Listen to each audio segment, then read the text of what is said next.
طبہ بادشاہ کا حضور صلی اللہ علیہ وسلم کو خط کا مضمون یہ تھا: کم ترین مخلوق طبہ اول حمیری کی طرف سے سید المرسلین محمد رسول اللہ صلی اللہ علیہ وسلم، اما بعد، اے اللہ کے حبیب، میں آپ پر ایمان لاتا ہوں اور جو کتاب آپ پر نازل ہوگی اس پر بھی ایمان لاتا ہوں، اور میں آپ کے دین پر ہوں۔ بس اگر مجھے آپ کی زیارت کا موقع مل گیا تو بہت اچھا، اگر میں آپ کی زیارت نہ کر سکا تو میری شفاعت فرمانا اور قیامت کے روز مجھے فراموش نہ کرنا۔ میں آپ کی پہلی امت میں سے ہوں اور آپ کے ہاتھ آپ کی آمد سے پہلے ہی بیعت کرتا ہوں۔ میں گواہی دیتا ہوں کہ اللہ ایک ہے اور آپ اس کے سچے رسول ہیں۔ شاہ یمن کا یہ خط نسلاً بعد نسل ان 400 علماء کے اندر حرز جاں کی حیثیت سے محفوظ چلا آیا، یہاں تک کہ 1000 سال کا عرصہ گزر گیا۔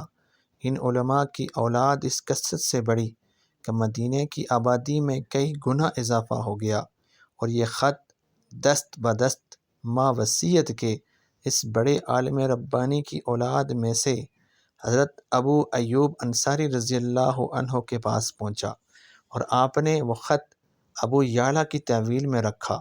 اور جب حضور صلی اللہ علیہ وسلم مکہ معظمہ سے ہجرت فرما کر مدینہ منورہ پہنچے اور مدینہ منورہ کی الوداعی گھاٹی ثنیات کی گھاٹیوں سے آپ کی اونٹنی نمودار ہوئی، اور مدینہ کے خوش نصیب لوگ محبوب خدا کا استقبال کرنے کو جوک در جوک آ رہے تھے، اور کوئی اپنے مکانوں کو سجا رہا تھا تو کوئی گلیوں اور سڑکوں کو صاف کر رہا تھا،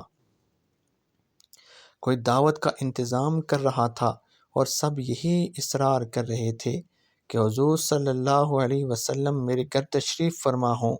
فرمایا کہ میری اونٹنی کی نکیل چھوڑ دو، جس گھر میں یہ ٹھہرے گی اور بیٹھ جائے گی وہی میری قیام گاہ ہوگی۔ چنانچہ جو 2 منزلہ مکان شاہ یمن طبہ نے حضور صلی اللہ علیہ وسلم کی خاطر بنوایا تھا، وہ اس وقت حضرت ایوب انصاری رضی اللہ عنہ کی تحویل میں تھا۔ اسی میں حضور صلی اللہ علیہ وسلم کی اونٹنی جا کر ٹھہر گئی۔ لوگوں نے ابو یعلیٰ کو بھیجا کہ جاؤ حضور کو شاہ یمن طبہ کا خط دے آؤ۔ ابو یعلیٰ جب حاضر ہوا تو حضور نے اسے دیکھتے ہی فرمایا، تو ابو یعلیٰ ہے؟ یہ سن کر ابو یعلیٰ حیران ہو گیا۔ حضور صلی اللہ علیہ وسلم نے پھر فرمایا، میں محمد رسول اللہ ہوں، شاہ یمن کا جو میرا خط تمہارے پاس ہے، لاؤ وہ مجھے دے دو۔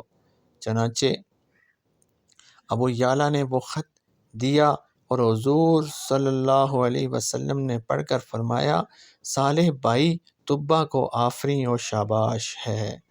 میزان الادیان صفحہ 171۔ حضور صلی اللہ علیہ وسلم کا ہر زمانے میں چرچا رہا، اور خوش قسمت لوگوں نے ہر دور میں حضور صلی اللہ علیہ وسلم سے فیض پایا۔